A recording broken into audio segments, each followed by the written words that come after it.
मेरे प्रिय दर्शकों नमस्कार। प्रिय दर्शकों ऋषि ज्योतिष में आपका स्वागत है।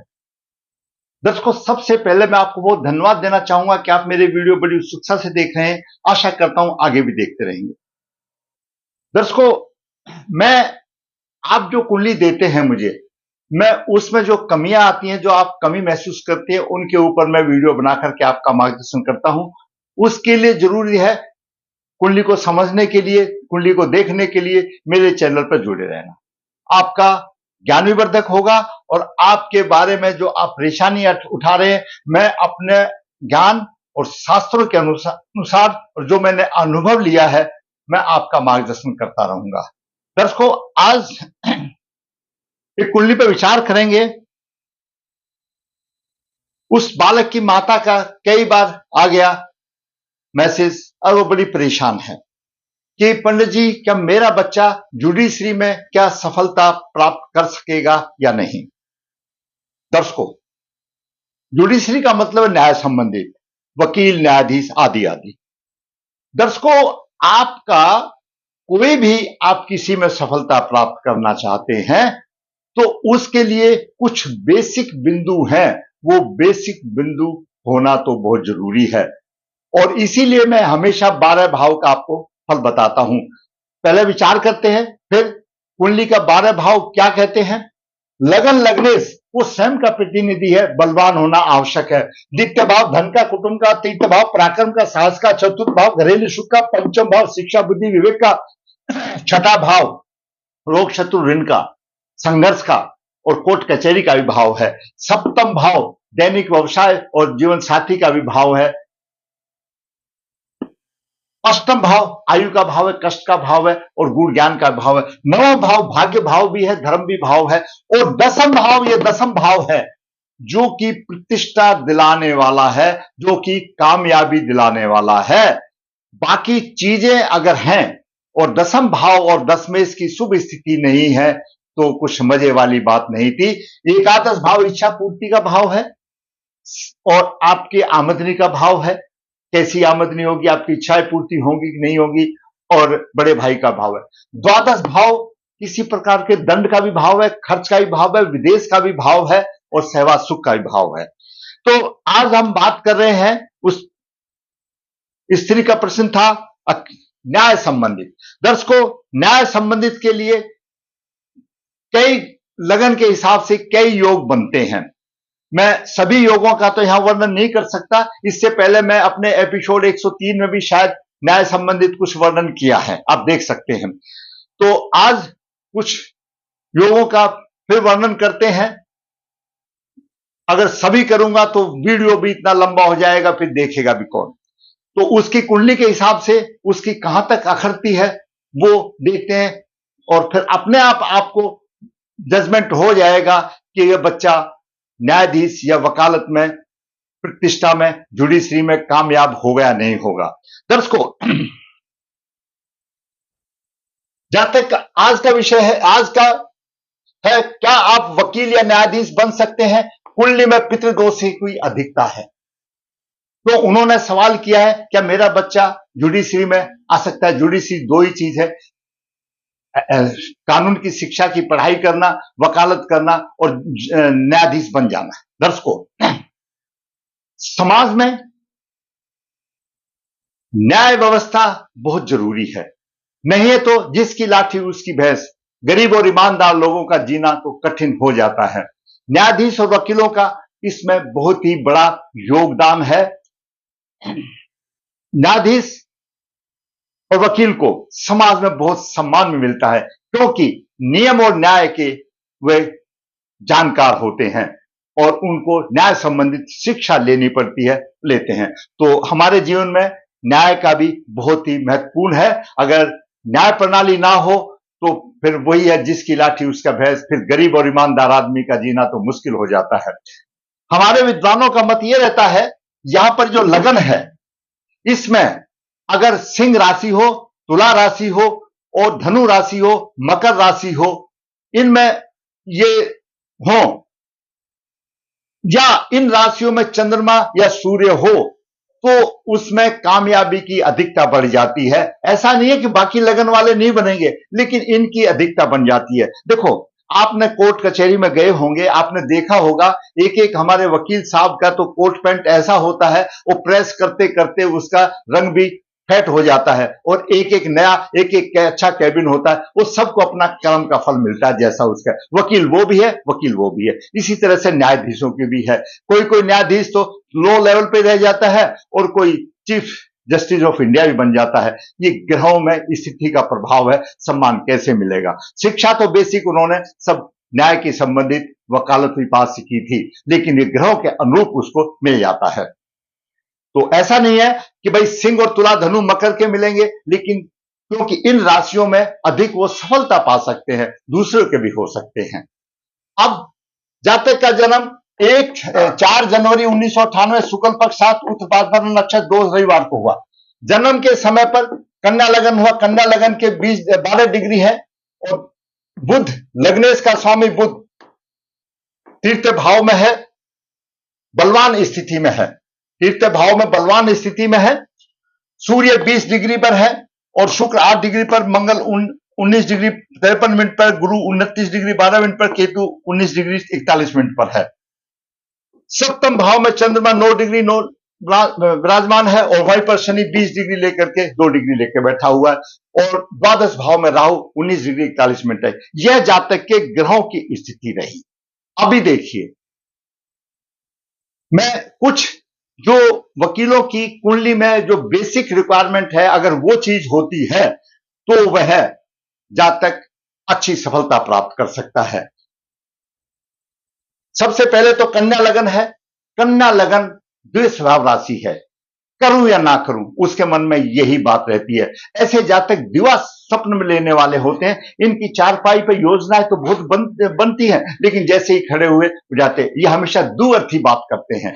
तो इसमें दुअर्थी बात करने वाला भी सफलता प्राप्त कम पाता है। तो वो लगन का प्रभाव है। कोई बात नहीं, जैसा मैंने पहले बताया, कोई किसी कैटेगरी में होता है, कोई कैसे में है, लेकिन ऐसा नहीं है कि कन्या लगन वाले वकील या न्यायाधीश नहीं बनते, लेकिन उसका प्रभाव होता है। हवाई बनाते हैं, और विद्या शिक्षा की तरफ इनका विशेष ध्यान होता है। अब बात करते हैं दर्शकों, सप्तम भाव बलवान होना चाहिए। कुंडली का सप्तम भाव बलवान होना चाहिए। मैं एक एक योग को बताता हूं, फिर इसमें देख। सप्तम भाव बलवान होना चाहिए, क्यों? वकीलों को प्रतिपक्ष वाद विवाद करना पड़ता है, उसके लिए सप्तम भाव और सप्तमेश देखना जरूरी है।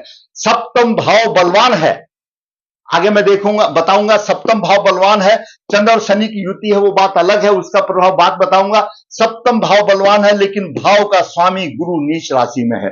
यहां पर नीच भंग हो रहा है, उससे मतलब नहीं है, गुरु तो नीच ही राशि में है। तो भावेश है, पैसे का महत्व है, और गुरु की स्थिति अच्छी होनी चाहिए। तो नीच गुरु में चला गया, यहां पर एक पॉइंट कट ऑफ हो जाता है। कानून में कुछ पेचीदा वाक्य होते हैं। कानून की जो लिखाई होती है, जो आईपीसी यानी इंडियन पेनल कोड समझो, पुराने रहते थे, आजकल तो भारतीय, जो हमारे धाराएं हैं, उनके जो वाक्य हैं वो कुछ पेचीदा होते हैं। उनका अर्थ निकालना तेज बुद्धि का काम है, और उसके लिए बुद्धि का कारक है। बुद्ध भी बलवान होना चाहिए, ताकि वकील की या न्यायाधीश की बुद्धि तेज हो सके और वह गहरा अध्ययन कर सके। तो कुंडली में लगन का स्वामी बुध तीसरे भाव में परिश्रम करने वाला है। मैं डिग्री लिखना भूल गया, लेकिन बलवान स्थिति में आप ये मान कर रखिए। बुध भी अच्छी स्थिति में है, लग्नेश का स्वामी बुध यहां पर है। बुध अच्छी स्थिति में, बुध अच्छी स्थिति में है। उसके बाद है, कुछ मुकदमे ऐसे होते हैं जो पेचीदा होते हैं, उनमें सफलता पाने के लिए शनि का बलवान होना बहुत जरूरी है, क्योंकि शनि गूढ़ से निकालता है, दबे हुए यानी सबूत पेश करता है। तो शनि का भी बलवान होना चाहिए। शनि भी कुंडली में बलवान है। शनि भी कुंडली में बलवान है। विश्व योग की बात में करेंगे, शनि बलवान है। यहां पर भाग्य का साथ होना चाहिए, क्योंकि भाग्य भी आवश्यक है, भाग साथ देना चाहिए। भाग्य का स्वामी सप्तम भाव में है, पंचम भाव में है, और लग्नेश भाग्य को देख रहा है। भाग्य में भी कमी नहीं है, यह भी बात अच्छी आ रही है।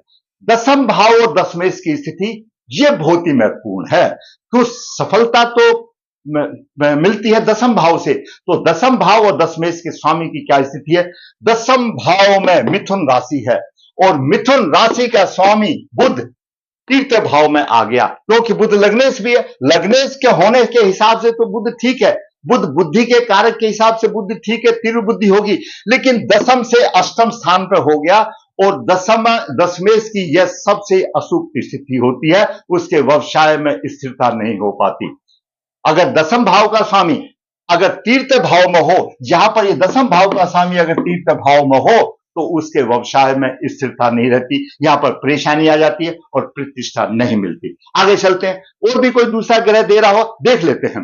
देवगुरु बृहस्पति, न्याय और गुरु, देवगुरु बृहस्पति और शुक्र, देते शुक्राचार्य शुक्र, ये न्याय शास्त्र के प्रतीक है, प्रतिनिधि है। तो दोनों की स्थिति अच्छी होनी चाहिए। तो शुक्र अच्छी स्थिति में, गुरु नीच स्थिति में, यहां पर भंग का मतलब नहीं चलेगा। गुरु नीच स्थिति में है, नहीं दे रहा है, फल नहीं दे रहा है, तो यहां पर ये एक परेशानी आ गई। और नीच स्थिति में क्यों हुआ वो हम आपको बाद में बताएंगे। नवम भाव जो कुंडली का जो नवम भाव है, नवम भाव दर्शकों ये धर्म का, नीति का, नियम व न्याय का भाव है। छठे भाव कोर्ट कचहरी का भाव है। ये नवम भाव धर्म का भाव है, नीति का भाव है, नियम का भाव है, न्यायप्रियता का भाव है। और दसम भाव सम्मान प्राप्ति का भाव है। दसम भाव के स्वामी का संबंध अगर नवम भाव से हो और छठा भाव कोर्ट कचहरी का भाव है। अब यहां पर देखिए, दसम भाव उसने कर्म करना है, दसम भाव का स्वामी का संबंध नवम भाव से हो या छठे भाव से हो तो ऐसा जातक भी वकालत में प्रतिष्ठा प्राप्त कर सकता है, क्योंकि दसम भाव, यहां पर दसम भाव मिथुन राशि है, मिथुन राशि का समय बुध है और सप्तम दृष्टि से नवम भाव को देख रहा है। ये बिल्कुल ये बालक न्याय की पढ़ाई कर सकता है, LLB MLL जो भी उसमें डिग्रियां होती तो डिग्रियां ले सकता है, कर सकता है, उसको कोई दिक्कत नहीं। प्रतिष्ठा अलग बात है, या देखिए यानी उसका रुझान इस तरफ हो सकता है। अब बात करते हैं, यहां पर मैंने आपको बताया इतने योग इसमें हैं, तो देखिए इसमें 3-4 योग मैंने जो आपको बता दिए सारे योग हैं। अब इसमें कुयोग की बात करते हैं, जो अशुभ योग हैं उनकी बात करते हैं। पहले दर्शकों,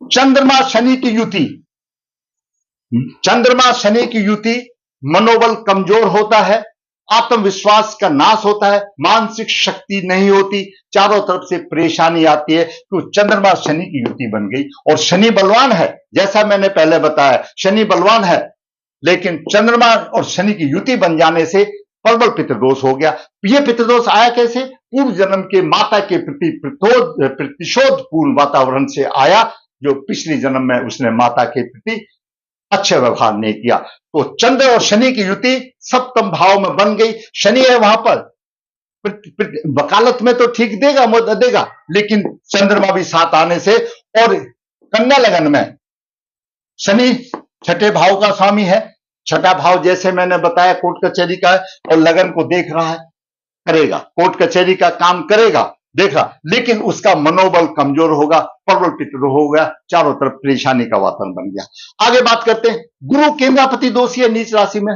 गुरु दोष केंद्र का स्वामी है, चतुर्थ भाव का, सप्तम भाव का, और उसका दोष भंग नहीं हो रहा, वो नीच राशि में है। तो गुरु यहां पर कोई फल नहीं देगा जब तक कि उसका दोष का निवारण नहीं किया जाएगा। उसका दोष का निवारण त्रिकोण के साथ तो है, लेकिन 8 डिग्री और 21 डिग्री का फर्क है, कोई फायदा नहीं हो रहा। अगर जब गुरु केंद्राधिपति दोषी होता है, अगर वो किसी त्रिकोण के साथ युति कर देता है तो दोष भंग हो जाता है, उसके प्रभाव से यहां पर नहीं हुआ। गुरु नीच क्यों हुआ? हरिवंश पुराण ये कहता है कि जिस जातक के गुरु नीच का होता है वह संतान में अशुभ योग बनता है, शिक्षा में परेशानी आती है, और ऐसा माना गया कि पूर्व जन्म में इन्होंने अच्छे काम नहीं किए और इसको बहुत बड़ा पितृदोष माना गया है नीच का गुरु हो जाने का। और नीच का गुरु 2 केंद्र का स्वामी है, नीच का गुरु हो गया, जहां पर एक टांग लटक गई, नीच का गुरु हो गया। सूर्य पर राहु और शनि का प्रभाव, ये सबसे बहुत ही इंपॉर्टेंट है। दर्शकों, मैंने बताया था कि सिंह, तुला, धनु, मकर का लगन हो या उनमें सूर्य चंद्रमा हो, तो धनु में सूर्य है, द्वादश भाव का स्वामी है, सूर्य को द्वादश भाव का दोष नहीं लगता, लेकिन यहां पर राहु देव आ गए और सूर्य दोषी हो गया, क्योंकि सूर्य स्वयं सरकार है। सूर्य दसम भाव के लिए प्रतिष्ठा माना जाता है और दसम भाव को देख रहा है, प्रतिष्ठा मिलेगी, मिलनी चाहिए, लेकिन रुकावट हो गई, क्योंकि सूर्य राहु अधिष्ठ राशि का स्वामी हो गया और राहु 19 डिग्री पर है, सूर्य 20 डिग्री पर है, सूर्य राहु से पीड़ित हो गया। यहां पर सूर्य राहु से पीड़ित हो गया, राहु ने सूर्य को ग्रहण लगा दिया, सूर्य से पीड़ित हो गया। शनि की दसम दृष्टि से सूर्य पीड़ित हो गया, शनि ने भी पीड़ित कर दिया। अभी देखिए, सारांश समझिए, यहां पर सूर्य प्रतिष्ठा दे रहा था उसको, उसने न्याय शास्त्र की पढ़ाई तो कर ली, लेकिन सूर्य सिर्फ अकेला यहां पर प्रतिष्ठा दे रहा था, लेकिन सूर्य की टांग पकड़ करके शनिदेव ने खींच ली, राहु देव ने खींच ली। शनि न्याय का देवता है और राहु पिता में है, इनके पूर्वज कोई अतृप्त योनि में है, इनके घर वालों ने उनका कोई सम्मान नहीं किया, उनकी कोई मुक्ति नहीं की, तो उधर से राहु पिता में आ गए और न्याय का देवता ने सूर्य की टांग पकड़ के खींच ली, प्रभावहीन बना दिया और इसको प्रतिष्ठा और सम्मान की कमी बन गई। प्रतिष्ठा और सम्मान की कमी बन गई, यहां पर अच्छी लिखी पढ़ाई भी कुछ कामयाब नहीं करेगी, क्योंकि जब सूर्य उसको प्रतिष्ठा दे रहा, सप्तम दृष्टि से देख रहा, लेकिन सूर्य तो राहु और शनि से पीड़ित हो गया, कहां से देगा? 3 प्रबल पितृदोष, माता पिता ने यह ख्याल नहीं किया। कौन से पितृदोष? चंद्र शनि का युति, चंद्र शनि की युति अपने आप में पितृदोष है, अपने आप में पितृदोष है, जैसा मैंने आपको वाक्य बताया। गुरु केंद्राधिपति दोषी नीच राशि में, 2 केंद्रों का स्वामी गुरु नीच राशि में, पितृदोष हो गया। और दूसरा, सूर्य पर राहु और शनि का प्रभाव, सूर्य पर राहु की पंचम दृष्टि, शनि की दसम दृष्टि, सूर्य ग्रहों का राजा, सूर्य स्वयं प्रशासक है, सूर्य सम्मान का कारक है, सूर्य पिता का कारक है, सूर्य आत्मा का कारक है, तो कहां से प्रभाव मिलेगा?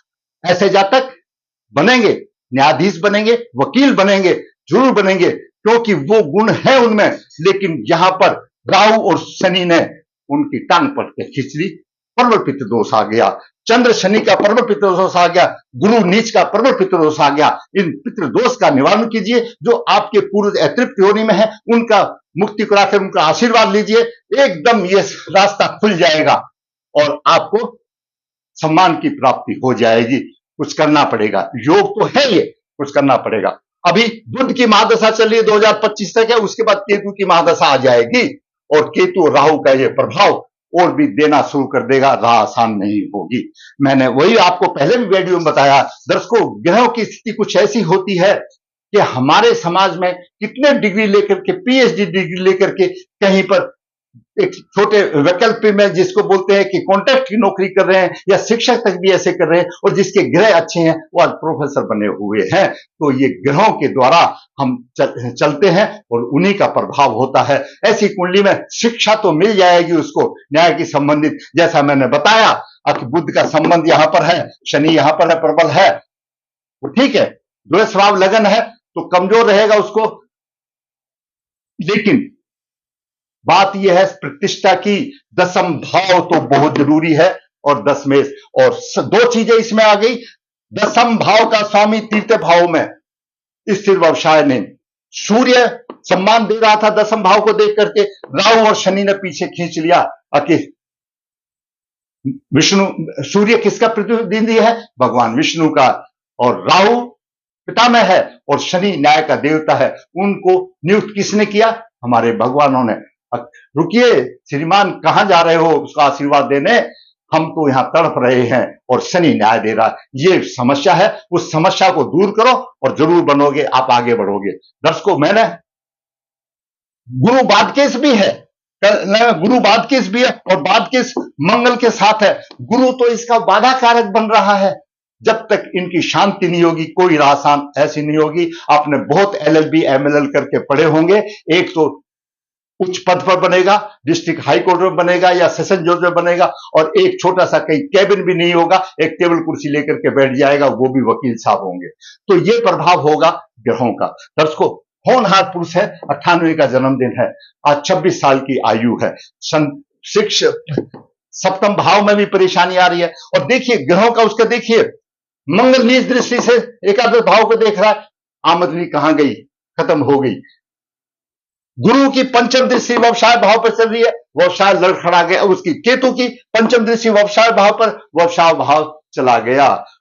राहु प्रबल पितृ दोष है, राहु भी प्रबल पितृ दोष आ गया, तो कहां से होगा? तो उसको पहले ये मैंने लगन कुंडली से किया। ऐसे होनहार बच्चों के मैं आपको सलाह दूंगा, वर्क कुंडली से भी अपने जो नजदीक पंडित जी हैं उनसे विचार करके वर्क कुंडली में भी कंडीशन देखनी चाहिए, क्या कंडीशन है, फिर अंतिम समय पर पहुंचना चाहिए। मैं वीडियो में सिर्फ लगन कुंडली से ही बता सकता हूं, बाकी तो मैं पत्रिका लिखता हूं, कोई इतना संभव नहीं है कि मैं पूरे वर्क कुंडली का विश्लेषण करके आपको वीडियो में ज्ञान दूं। अगर आपको ये मेरा वीडियो अच्छा लगा, उस नौजवान पुरुष का कुछ मार्गदर्शन हुआ, तो भाई मैं कहूंगा मेरा वीडियो आप लाइक करें, शेयर करें। और दर्शकों, मैं हमेशा कहता हूं, ऋषि ज्योतिष नर्मदा जी के तट के नजदीक नद्य है, यहाँ पर काल सर्पदोष की पितृदोष की पूजा की जाती है, जो संपर्क कर सकता है। ऋषि ज्योतिष हाथ से पत्रिका लिखता है, निचोड़ देता है, वर्क कुंडली का भी साथ में जो प्रभाव है आपकी राह आसान कर देता है। जितना लिखना चाहता है लिखना, सिर्फ मतलब है राह आसानों से, जो इच्छुक है संपर्क कर सकता है। ऋषि ज्योतिष कन्या भाव के लिए गुण मिलान आपकी राह आसान के लिए भेजता। जरूरत है ऋषि ज्योतिष आपकी परेशानी जो आ रही है उसका वीडियो बनाकर आपका मार्गदर्शन करता। जरूरत है ऋषि ज्योतिष से बने रहने की। अंत में फिर कहूंगा, दर्शकों आपको वीडियो अच्छा लगा तो लाइक करें, शेयर करें, जिसने चैनल सब्सक्राइब नहीं सब्सक्राइब है, ताकि मेरा मनोबल भी ऊंचा हो और आपको सबसे पहले मेरी वीडियो की नोटिफिकेशन मिल सके और आपकी ज्ञान की वृद्धि हो। धन्यवाद।